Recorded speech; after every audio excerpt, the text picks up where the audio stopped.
السلام علیکم ورحمۃ اللہ وبرکاتہ. Welcome back to my YouTube channel. آج ہم انشاءاللہ سورہ بقرہ کی 31 آیات کا ورڈ ٹو ورڈ ترجمہ اور تفسیر دیکھیں گے. الحمدللہ رب العالمین والصلاة والسلام علی سید الانبیاء والمرسلین وعلی آلہ واصحابہ اجمعین. اما بعد فاعوذ باللہ من الشیطان الرجیم. بسم اللہ الرحمن الرحیم. وعلم اور سکھائے آدم الاسماء نام کلہا سب چیزیں ثم پھر عرض انہیں سامنے کیا علی پر الملائکتی فرشتے فرشتے پھر کہا انبئونی مجھ کو بتلاؤ باسمائی نام ہؤلائی ان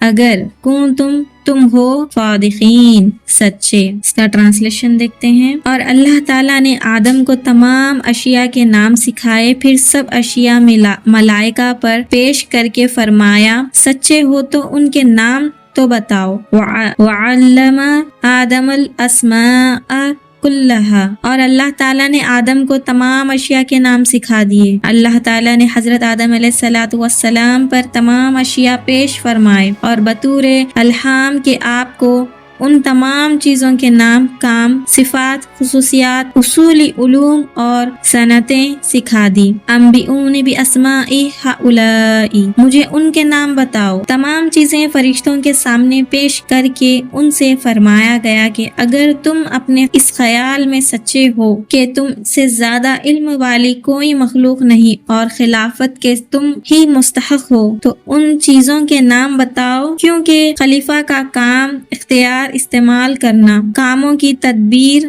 کرنا اور عدل و انصاف کرنا ہے، اور یہ بغیر اس کے ممکن نہیں کہ خلیفہ کو ان تمام چیزوں کا علم ہو جس پر اسے اختیار دیا گیا ہے اور جن کا اسے فیصلہ کرنا ہے. علم کے فضائل دیکھتے ہیں. اس آیات میں اللہ تعالیٰ نے حضرت آدم علیہ السلام کے فرشتوں پر افضل ہونے کا سبب علم ظاہر فرمایا. اس سے معلوم ہوا کہ علم خلوتوں اور تنہائیوں کی عبادت سے افضل ہے. حضرت ابو ذر رضی اللہ تعالی عنہ فرماتے ہیں حضور پر نور صلی اللہ علیہ وسلم نے مجھ سے ارشاد فرمایا، اے ابو ذر رضی اللہ تعالی عنہ، تمہارا اس حال میں صبح کرنا کہ تم نے اللہ تعالی کی کتاب سے ایک آیات سیکھی ہو، یہ تمہارے لیے 100 رکعتیں نفل پڑھنے سے بہتر ہے. اور تمہارا اس حال میں صبح کرنا کہ تم نے علم کا ایک ایک باب سیکھا ہو جس پر عمل کیا گیا ہو یا نہ کیا گیا ہو تو یہ تمہارے لیے 1000 نوافل پڑھنے سے بہتر ہے. سبحان اللہ. حضرت حذیفہ بن یمان رضی اللہ تعالی عنہ سے روایت ہے، نبی کریم صلی اللہ علیہ وسلم نے ارشاد فرمایا، علم کی فضیلت عبادت کی فضیلت سے زیادہ ہے اور تمہارے دین کی بھلائی تقوی اختیار کرنے میں ہے. انبیاء علیہم الصلاۃ والسلام فرشتوں سے افضل ہے. جانتے ہیں واقع آدم علیہ الصلاۃ والسلام سے یہ بھی معلوم ہوا کہ انبیاء کرام علیہم الصلاۃ والسلام فرشتوں سے افضل ہے، اور یہ عقیدہ کئی دلائل سے ثابت ہے. ان میں سے 6 دلائل ہم ذکر کریں گے. پہلی دلیل ہے حضرت آدم علیہ الصلاۃ والسلام کو اللہ تعالیٰ نے اپنا خلیفہ بنایا، اور یہ اس بات کی دلیل ہے کہ وہ فرشتوں سے افضل ہے، کیونکہ ہر شخص یہ بات اچھی طرح جانتا ہے بادشاہ کے نزدیک لوگوں میں سب سے بڑے مرتبے والا وہ شخص ہوتا ہے جو ولایت اور تصرف میں بادشاہ کا قائم مقام ہو. دوسری دلیل یہ ہے کہ حضرت آدم علیہ الصلاۃ والسلام فرشتوں سے زیادہ علم رکھنے والے ہیں، اور جس سے زیادہ علم ہو وہ افضل ہوتا ہے، کیونکہ اللہ تعالیٰ ارشاد فرماتا ہے سورہ زمر آیت نمبر 9 میں، تم فرماؤ کیا علم والے اور بے علم برابر ہیں؟ تیسری دلائل یہ ہے کہ اللہ تعالیٰ نے فرشتوں کو یہ حکم دیا کہ وہ حضرت آدم علیہ الصلاۃ والسلام کو سجدہ کرے.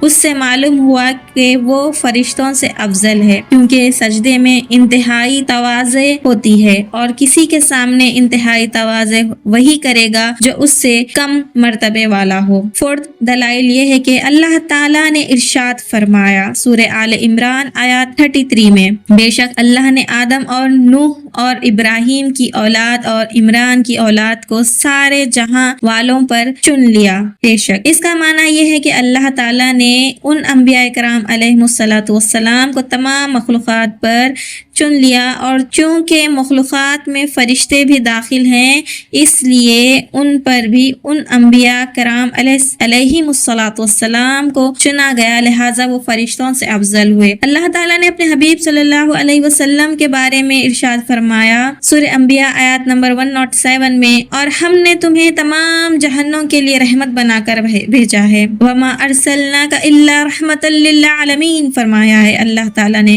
اور چونکہ عالمین میں فرشتے بھی داخل ہیں اس لیے رسول کریم صلی اللہ علیہ وسلم ان کے لیے بھی رحمت ہوئے، اور جب آپ صلی اللہ علیہ وسلم فرشتوں کے لیے رحمت مطلوق ہے تو یقیناً ان سے افضل بھی ہے۔ سکستھ دلیل یہ فرمائی ہے، ابو حضرت سعید خدری رضی اللہ تعالی عنہ سے روایت ہے، نبی کریم صلی اللہ علیہ وسلم ارشاد فرماتے ہیں، میرے 2 وزیر آسمانوں میں ہیں اور 2 وزیر زمین میں ہیں۔ آسمانوں میں میرے وزیر حضرت جبرائیل اور حضرت میکائیل علیہم السلام ہے، اور زمین میں میرے 2 وزیر حضرت ابو بکر صدیق اور حضرت عمر فاروق رضی اللہ تعالی عنہما ہیں۔ سبحان اللہ۔ اس حدیث پاک سے معلوم ہوا کہ حضور پر نور صلی اللہ علیہ وسلم بادشاہ کی طرح ہے، اور حضرت جبرائیل اور حضرت میکائیل علیہم السلام اور دونوں ان کے وزیر کی طرح ہے، اور چونکہ بادشاہ وزیر سے افضل ہوتا ہے اس لیے ثابت ہوا کہ حضور پر نور صلی اللہ علیہ وسلم فرشتوں سے افضل ہے۔ سبحان اللہ۔ صدق اللہ العظیم۔ وآخر دعوانا ان الحمد للہ رب العالمین وصلی اللہ علی سیدنا محمد وعلی آلہ وصحبہ اجمعین۔ یہ تھی سورہ بقرہ آیت 31 کی تفسیر۔ جزاک اللہ خیر۔ Thanks for watching.